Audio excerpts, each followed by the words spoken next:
Boa noite para quem for chegando. Boa noite. Vamos aguardar um minutinho, o pessoal começar a chegar.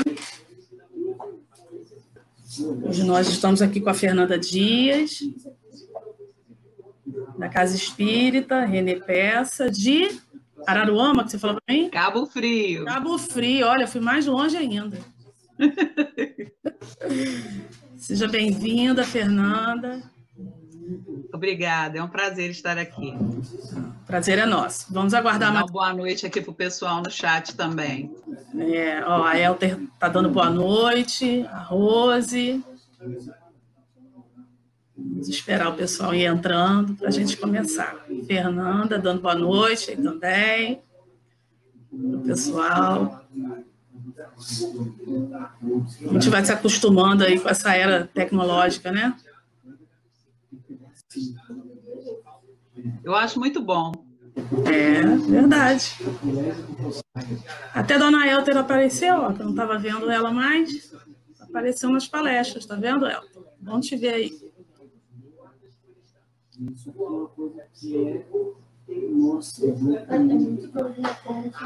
Então, olha, já passou mais um minutinho. Vamos iniciando, né, Fernanda, por causa do nosso tempo, senão a gente acaba atrapalhando também o andamento da tua palestra, tá? Então, novamente, seja muito bem-vinda, é um prazer enorme ter você aqui com a gente. E, no momento, então, agora eu vou fazer a leitura de ambientação. Vou ler o livro Vinha de Luz, a minha câmera aqui, tá? De Chico, pelo Espírito de Emmanuel, que fazemos do mestre, tá?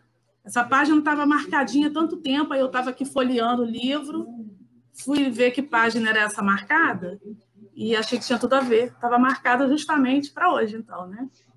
Que bom. Interessante. Então, diz o seguinte: que farei, então, de Jesus, chamado o Cristo? Pilatos, né? Está em Mateus, capítulo 27, versículo 22.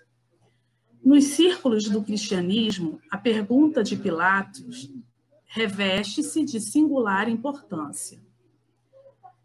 Que fazem os homens do Mestre Divino no campo das lições diárias? Os ociosos tentam convertê-lo em oráculo, que lhe satisfaça as aspirações de menor esforço. Os vaidosos procuram transformá-lo em galeria de exibição, por meio da qual façam um mostruário permanente de personalismo inferior.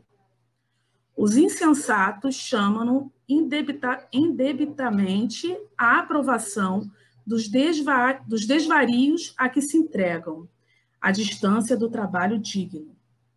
Grandes fileiras seguem-lhe os passos, qual a multidão que o acompanhava, no monte apenas interessada na multiplicação de pães para o estômago.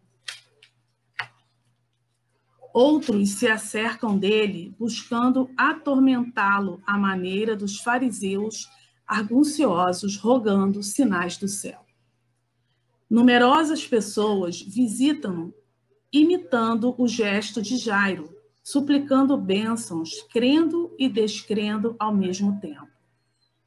Diversos aprendizes ouvem-lhe os ensinamentos ao modo de Judas, examinando o melhor caminho de estabelecerem a própria dominação. Vários corações observam com simpatia, mas na primeira oportunidade indagam, como a esposa de Zebedeu, sobre a distribuição dos lugares celestes. Outros muitos o acompanham, estradas afora, iguais a inúmeros admiradores de Galileia, que lhe estimavam os benefícios e as consolações, detestando-lhe as verdades cristalinas. Alguns imitam os beneficiários da Judéia, a levantarem mãos postas no instante das vantagens e a fugirem espavoridos do sacrifício e do testemunho. Grande maioria procede à moda de Pilatos, que pergunta solenemente quanto ao que fará de Jesus e acaba crucificando com despreocupação do dever e da responsabilidade. Poucos imitam Simão Pedro, que após a iluminação no Pentecostes, segue-o sem condições até a morte. Raros copiam Paulo de Tarso, que se ergue na estrada do erro, colocando-se a caminho da redenção, passando por impedimentos e pedras até o fim da luta. Não basta fazer do Cristo Jesus o benfeitor que cura e protege. É indispensável transformá-lo em padrão permanente da vida, por exemplo e modelo de cada dia. Muito boa essa leitura. Então, ainda na vibração que ela nos trouxe, né? Quem quiser, fecha os olhos e vamos primeiro agradecer a oportunidade de estarmos aqui reunidos mais uma vez para poder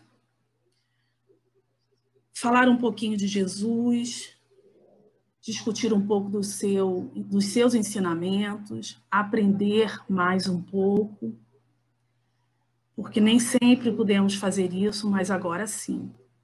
E assim agradecemos, Senhor, agradecemos a Deus, nosso Criador, a toda a espiritualidade superior, aos nossos mentores, queridos anjos da guarda que estão sempre conosco. Pedimos à espiritualidade responsável por esse trabalho que oriente a nossa irmã, Fernanda, que ela possa ser um instrumento agora, neste momento, para poder trazer uma linda mensagem que toque todos os nossos corações, que traga bons ensinamentos. Estejam com ela, orientando, podendo sustentá-la. E assim, Senhor, pedimos permissão neste momento para iniciar a palestra de hoje.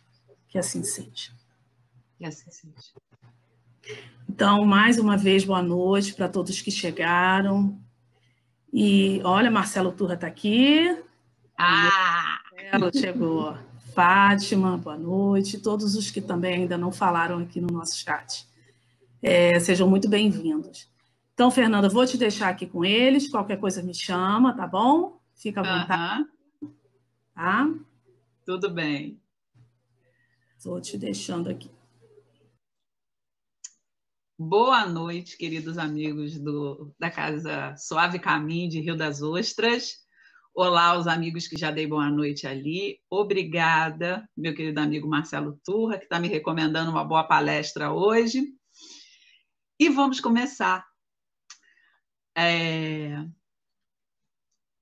A gente se inspirou para fazer esse estudo no livro Renúncia. Por quê? Na primeira parte, no capítulo 1, na primeira parte, para quem não conhece o livro Renúncia, ele é um dos 5 romances emanuelinos, um dos 5 romances que Emmanuel trouxe através da luminosa psicografia de Francisco Cândido Xavier. E nesses 5 romances emanuelinos, ele descreve, narra alguns momentos de algumas encarnações que ele teve. Nessa, ele era o padre Damiano, que vai conhecer Alcione, a personagem principal do livro. Mas eu não vou dar muito spoiler. Quem não leu ainda Renúncia, recomendo que leia. É um livro que hoje em dia está sendo muito utilizado pela sua mensagem maravilhosa. Então, no capítulo 1, na primeira parte, porque o livro é dividido em 2 partes, uma frase me chamou a atenção. Alcione, espírito já liberto da encarnação, nesse planeta em que nós ainda precisamos reencarnar, comenta com o seu amigo de um outro orbe, numa outra situação, o quanto ficava ainda preocupado com Pollux, o seu amado Pollux. Pollux, companheiro que havia também passado pelas mesmas encarnações de Alcione, mas que não havia conseguido conquistar um patamar de entendimento. E ali, Alcione faz uma colocação interessante a esse amigo. Já muito trabalhava com fervor pela obtenção daquele minuto divino em que Pollux conseguisse compreender e sentir o mestre no coração antes de interpretá-lo intelectualmente apenas. Isso é uma coisa que me calou fundo no coração, porque eu nunca tinha tentado para essa diferença, para essa colocação interessante que a Alcione fazia. Será que eu, Fernanda, já estava conseguindo interpretar Jesus no coração, ao invés de só intelectualmente?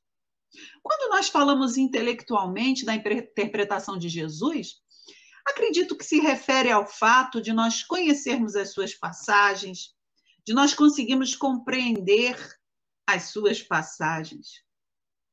Mas e daí? E no meu coração? A ciência moderna sabe que o organismo humano, na nossa fisiologia, possui 3 cérebros. 3 cérebros. Encontraram neurônios não somente no cérebro, mas também no intestino e no coração.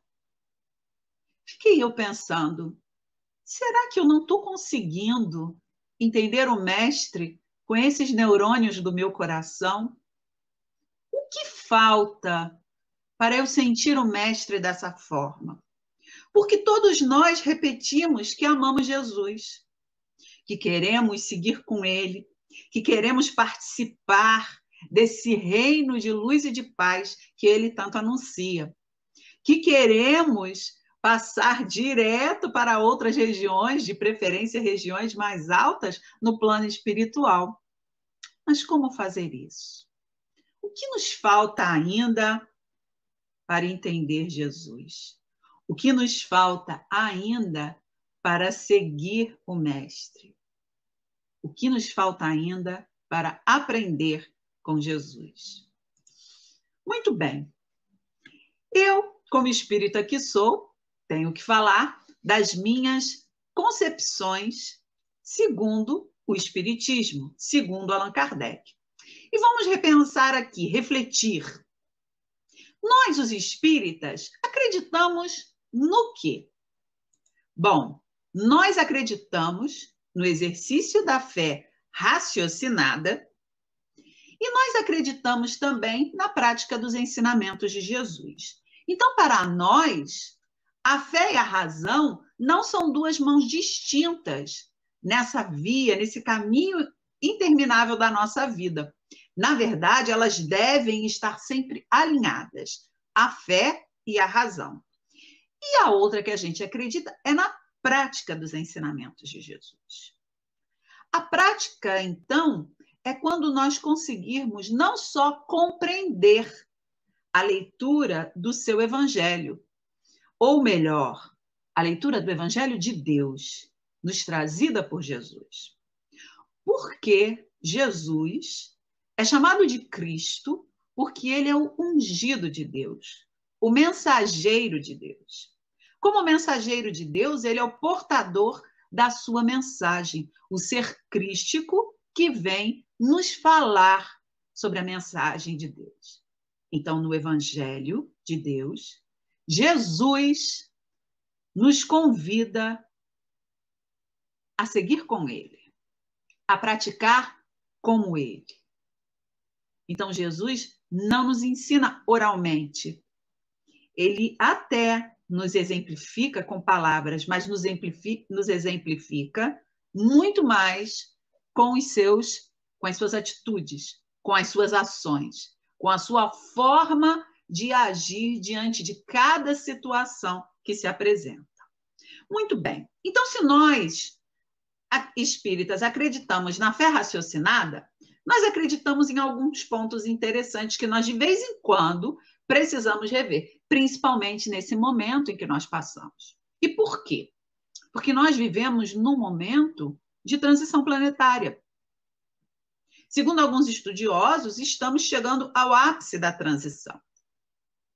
Chegamos, então, aqui, sabedores que passaríamos por enormes desafios. Desafios de ordem moral e desafios de ordem social. No entanto, meus amigos, esses desdobramentos estão verdadeiramente nos surpreendendo. São grandes desafios. Então, precisamos, segundo a orientação de Alcione, também verificar se já sentimos, se já interpretamos Jesus no nosso coração. Então, no exercício da fé raciocinada, nós, os espíritas, temos que fazer o uso da razão, exemplificada por Allan Kardec.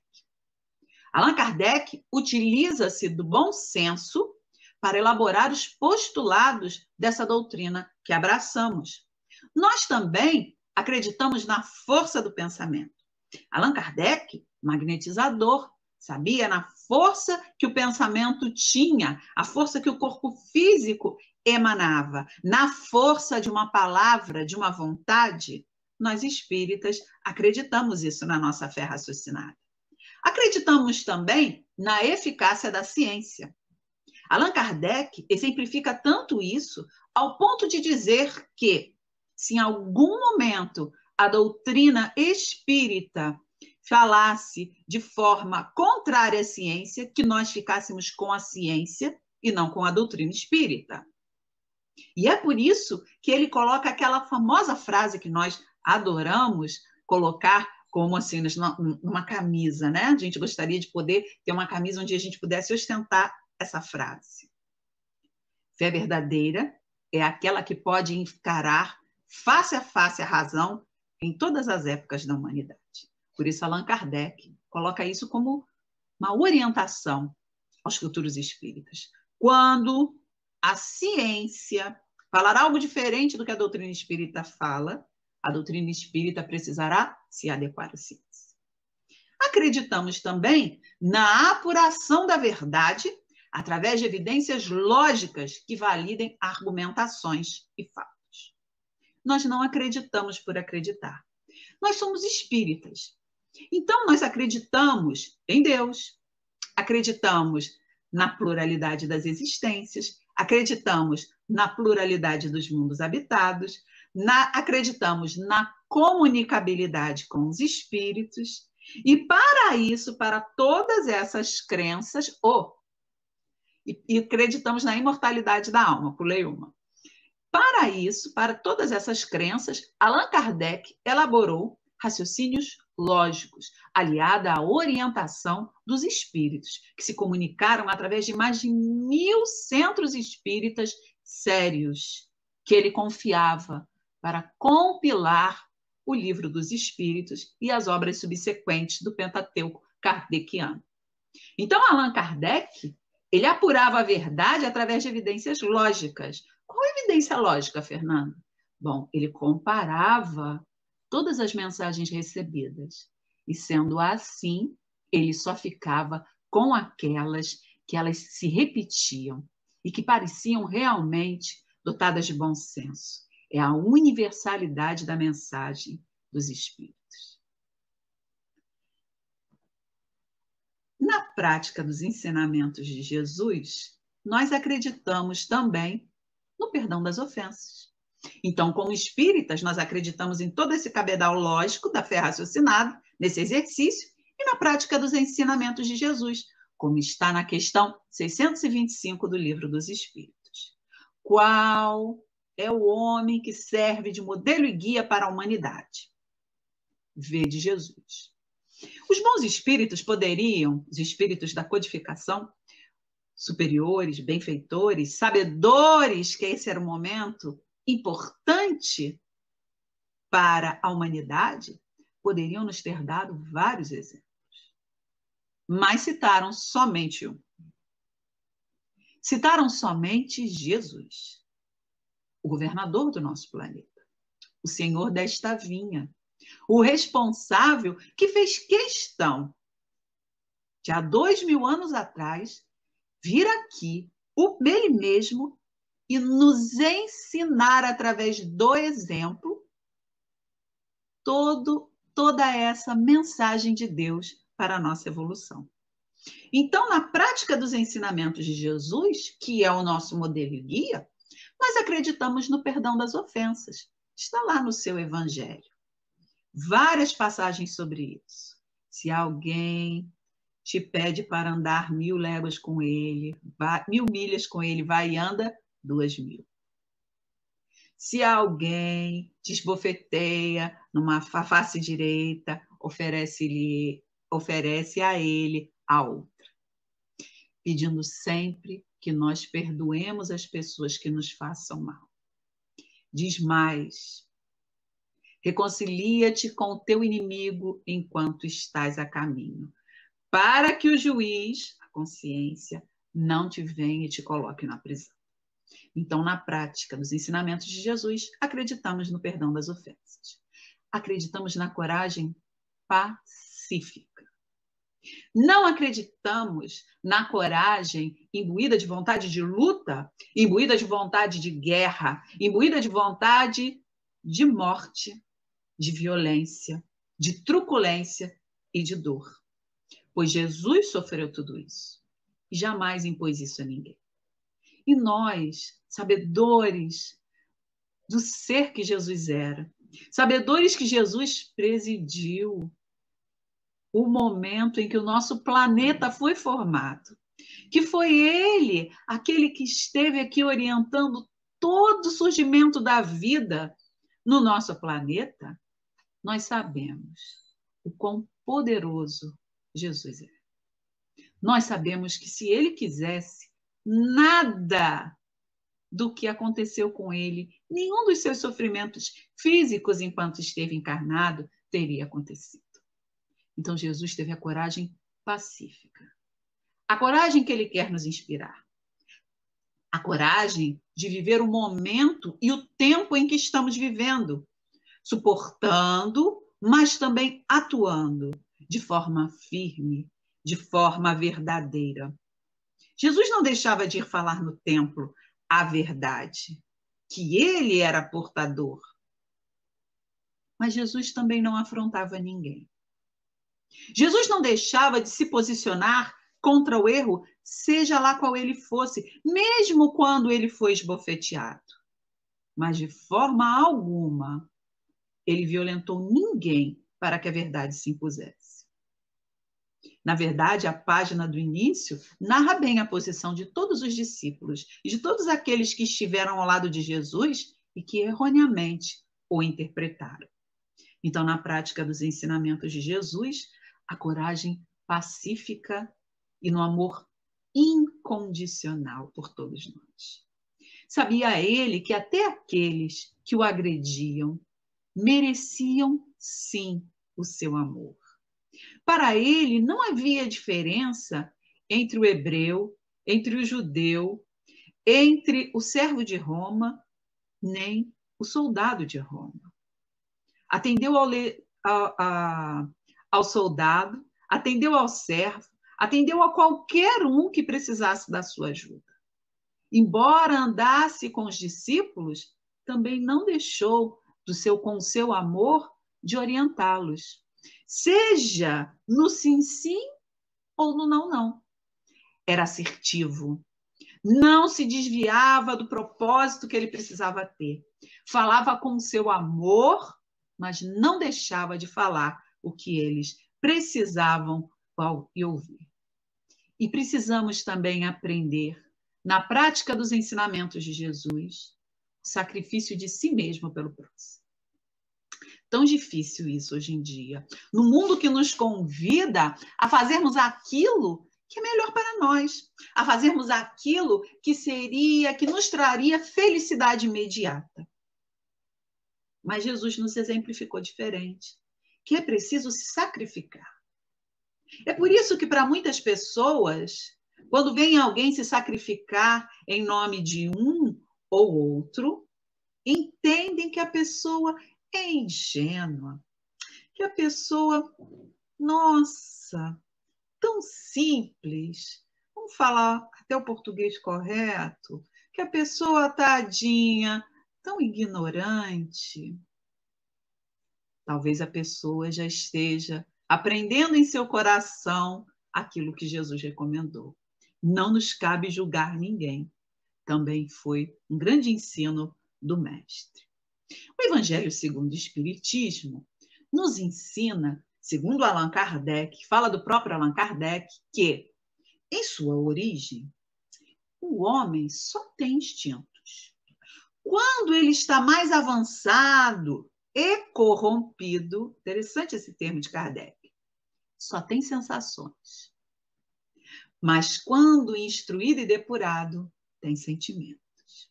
Fiquei pensando nessa frase de Kardec e na colocação de Alcione. Teríamos então aí em qual parte? Nós não estamos mais na nossa origem, nós não temos somente instintos, mas estamos mais avançados. E com certeza, meus amigos, corrompidos.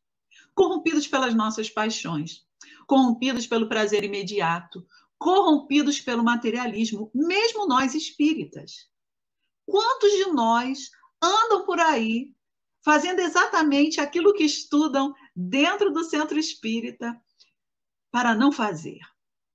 Tendo dentro da casa espírita uma postura espiritual, mas fora dela uma postura materialista. Uma postura que vai de encontro ao que Kardec falou. Quando instruídos e depurados, teremos sentimentos. Será que aí é quando sentiremos Jesus, compreenderemos Jesus em nosso coração? Então, eu sigo uma página, um grupo de estudos no Facebook, que há uma companheira chamada Candice Gunter, faz umas colocações muito interessantes. E ela fez uma colocação que eu gostaria de comentar com vocês. Diz-nos a Candice: o Evangelho de Jesus, que é mestre de nossas vidas, não pode ser alcançado apenas com exercícios da intelectualidade, mas pede que o levemos para o nosso mundo íntimo, trabalhando nossas imperfeições, corrigindo nossos equívocos e principalmente construindo em nós a humanidade que se irmana, construindo, enfim, o sentimento de caridade. Não basta, assim, a palavra eloquente que envolve e promove admiração e entusiasmo. As palavras necessitam estar acompanhadas de vivência, de exemplos práticos, de quem busca que o coração esteja cheio do amor que Jesus nos ensina. Então, meus amigos, nós precisamos parar de tentar aparecer como pessoas boas e iluminadas, mas efetivamente sermos alguém que está em caminho evolutivo. Então, nós vemos, por exemplo, nas mídias sociais, pessoas que adoram postar fotos das bondades que fazem.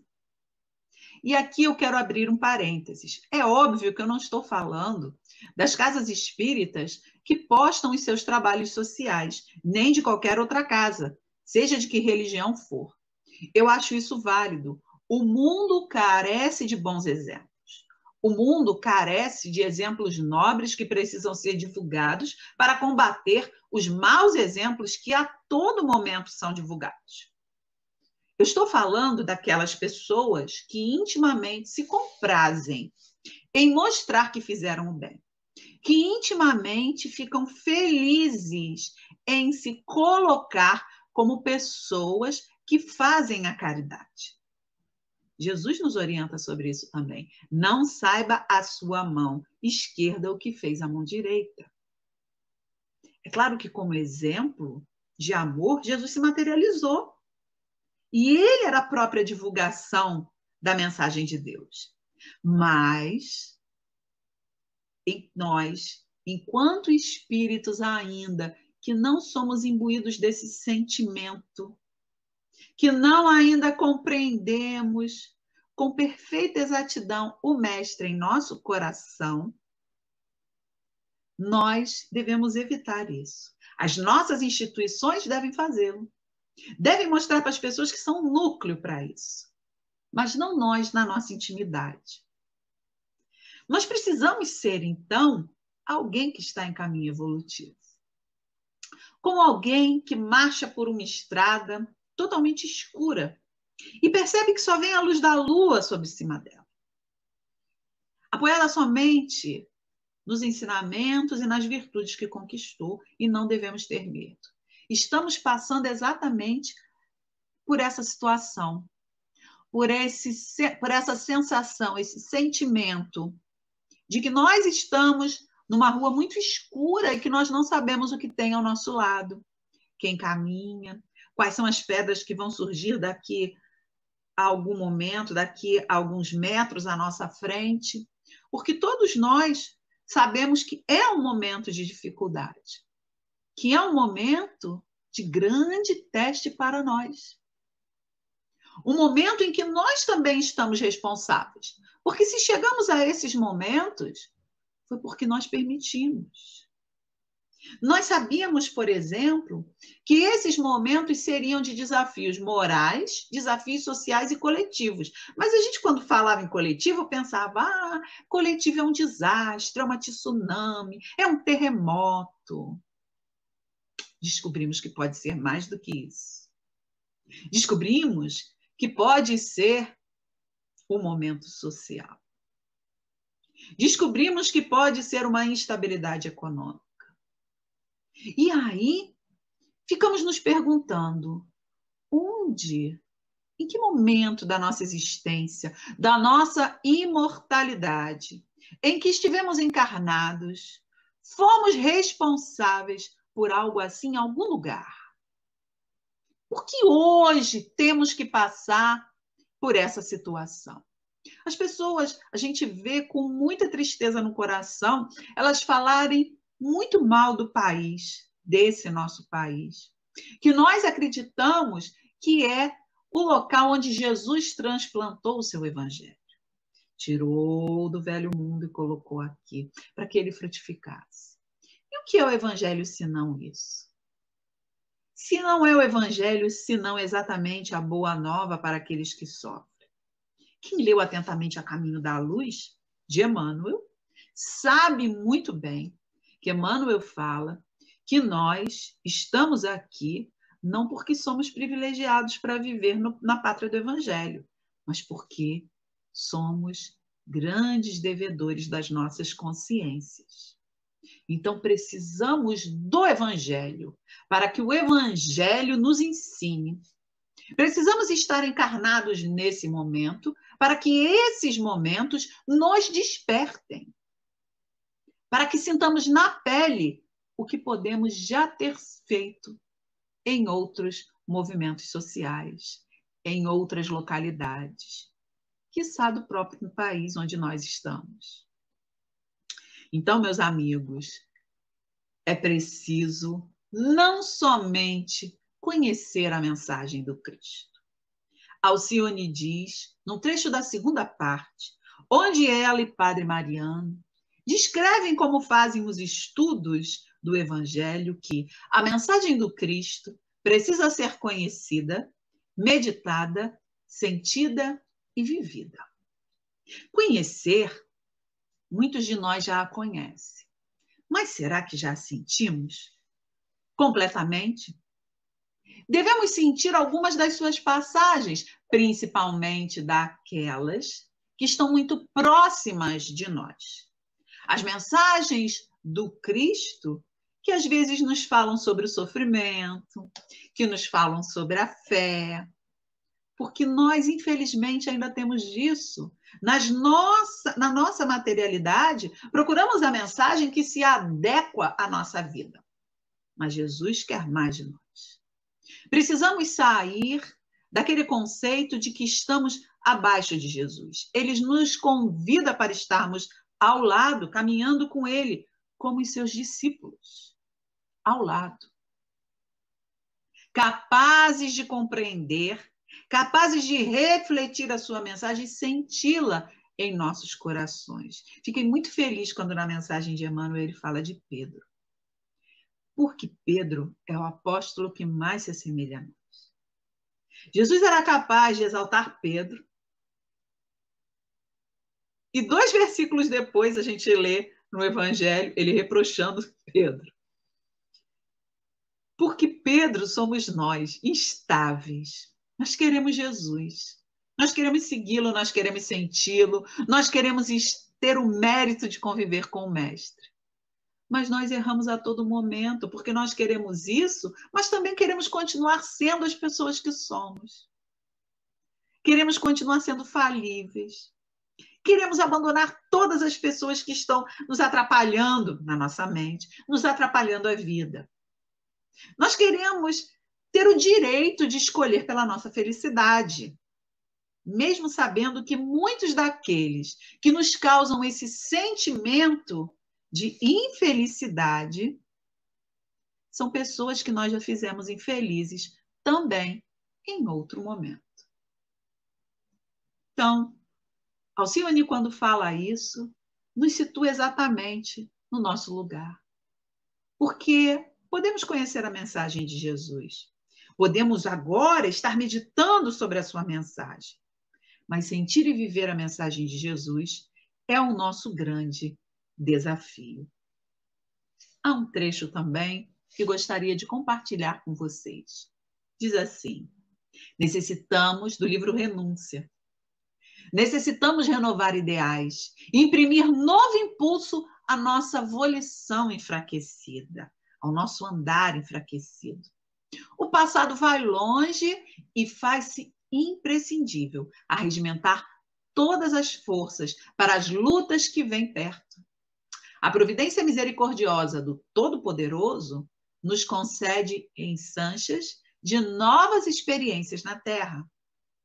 Meditemos em nossas quedas dolorosas no redemoinho das paixões do mundo e firmemo-nos nos santos propósitos de triunfo. Quantos anos temos perdido em amaríssimos sofrimentos no plano dos remorsos devastadores? Recordemos as angústias da via expiatória e agradeçamos a Deus o ensejo de voltar às tarefas purificadoras. Esqueçamos a vaidade que nos envileceu o coração, a ambição e o egoísmo que nos torturam a alma ingrata, e preparemo-nos para as experiências justas e necessárias. Vivemos as experiências justas e necessárias nesse momento. Temos ao nosso lado, graças a Deus, o avanço tecnológico, que nos permite a boa notícia de saber que existem vários países testando uma vacina. Mas há ainda grandes desafios. Nada é garantido. Porque se uma vacina já está sendo desenvolvida, já estão inclusive indo para a fase 3, porque existem fases, processos, grupos. Nós lemos ainda notícias que nos preocupam. Em Oxford, onde a vacina está bem adiantada, descobriu-se pelo menos 6 tipos de Covid. Além disso, quando a pandemia começou, ouvimos dizer que era em Nova York o epicentro do pior tipo de SARS-CoV que se desenvolveu.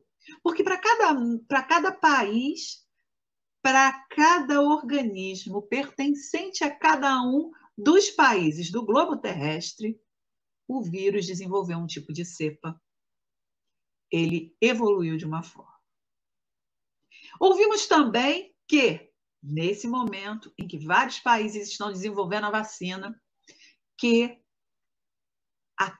foi detectado em um rapaz que pegou Covid há 6 meses na Europa, que 3 meses depois, os anticorpos que a doença desenvolveu no corpo dele já não existiam mais. Pode ser que nós tenhamos que nos vacinar várias vezes ao ano contra a Covid, para evitar, até que, de alguma forma, o nosso organismo consiga manter esses anticorpos. Não se sabe. São os tempos purificadores. São as experiências justas e necessárias que precisamos passar hoje.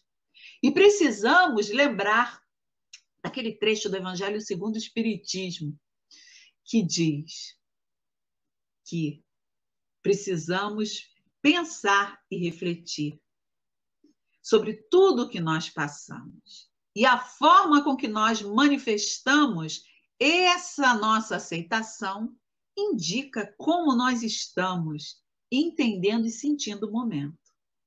onde ele diz que eu esqueci a primeira palavra, estou tentando lembrar aqui. A obediência, lembrei. A obediência é o consentimento da razão. A resignação é o consentimento do coração. Então, quando somos obedientes, podemos ser obedientes por força da situação. Gostando, não gostamos, ou não gostando, fazemos o que precisa ser feito. Mas Jesus quer mais. Jesus não quer que a gente só medite, que a gente só conheça e medite na palavra dele. Jesus quer que a gente sinta, e a gente sente quando a gente se resigna.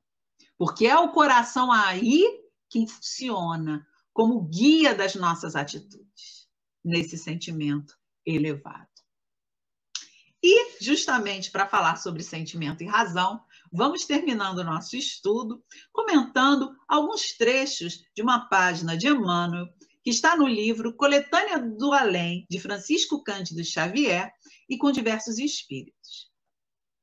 Diz-nos o benfeitor Emmanuel: nos círculos espiritistas, muito se tem falado de uma fé raciocinada, mas poucas vezes de uma razão iluminada.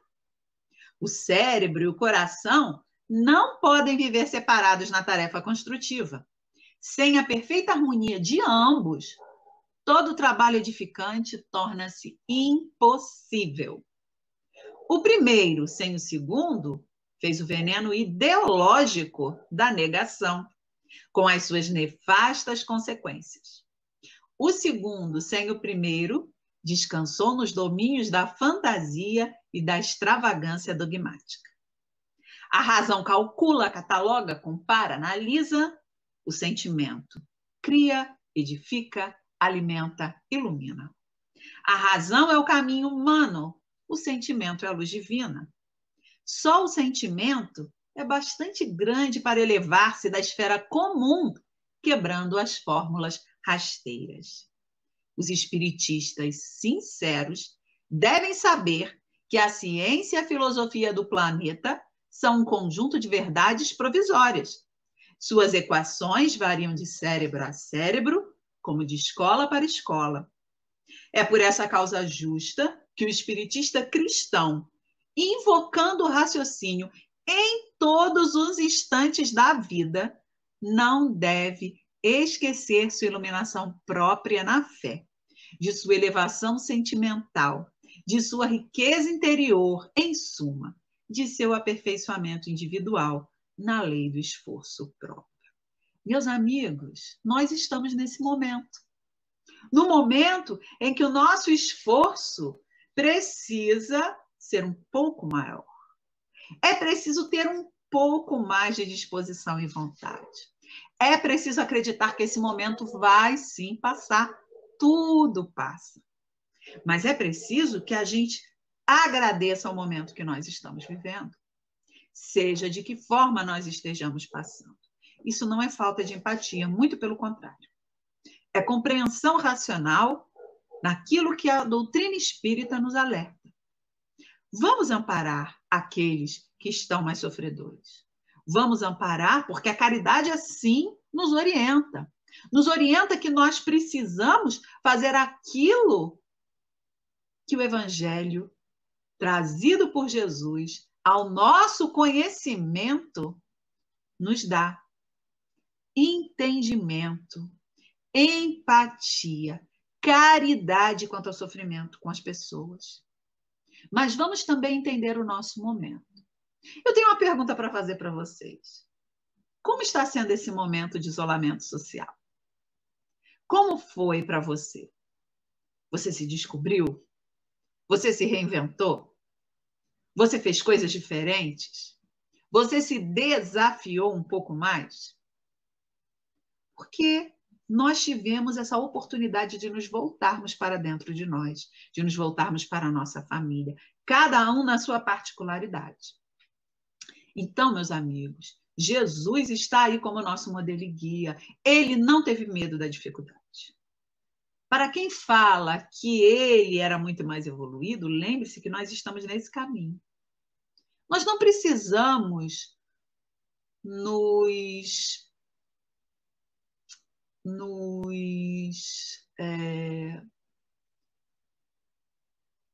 Ai, meu Deus, não é nos aviltar, é nos martirizar com isso.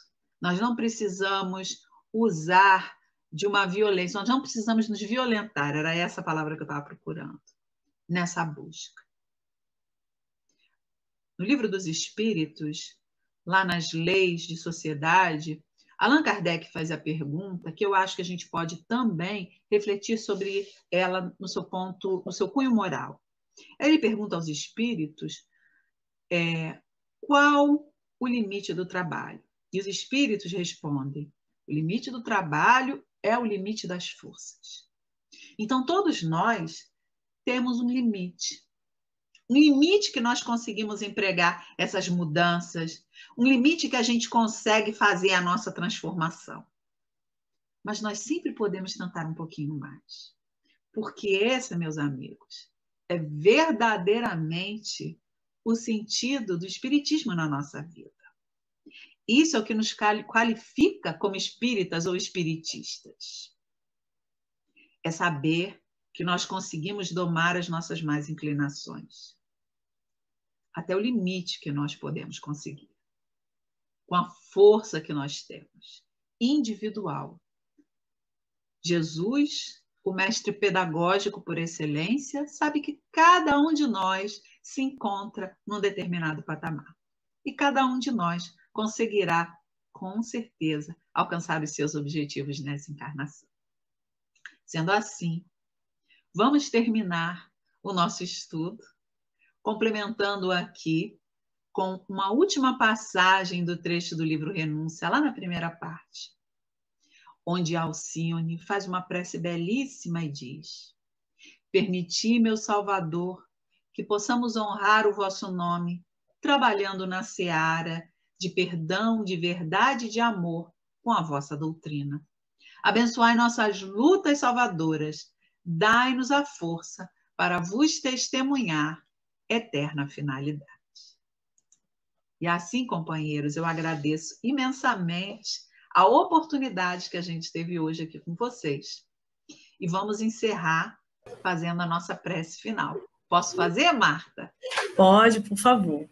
Eu queria aproveitar para te agradecer, tá? A palestra foi muito boa, o pessoal tem comentado aqui que a palestra foi clara, foi lógica, então realmente foi. O pessoal gostou bastante, também gostei muito. Espero ter a oportunidade de você estar conosco aqui novamente, tá? E assim, você deixou muito material para a gente estudar, ter a oportunidade de ler o livro, né? A curiosidade, né, de ler toda a história. Olha, eu recebi de uma prima que mora em São Paulo, que estão fazendo um grupo com as obras, os romances emanuelinos, todo como audiobook, são todas adaptadas. E eu já li Renúncia, eu já li quase todas as obras dos romances emanuelinos. E o que eu estou fazendo? Eu entrei nesse grupo. Se eu conseguir o link, eu vou passar para você. E quem quiser pode entrar lá como audiobook. São poucos minutos, mas para quem já leu é ótimo, né? Porque a gente relembra os detalhes da palestra. Manda sim. Tá? Muito obrigada, Fernanda. Uma boa noite. De nada, querida. Boa noite. Tá? Boa noite para todo mundo e até domingo, se Deus quiser, na próxima palestra.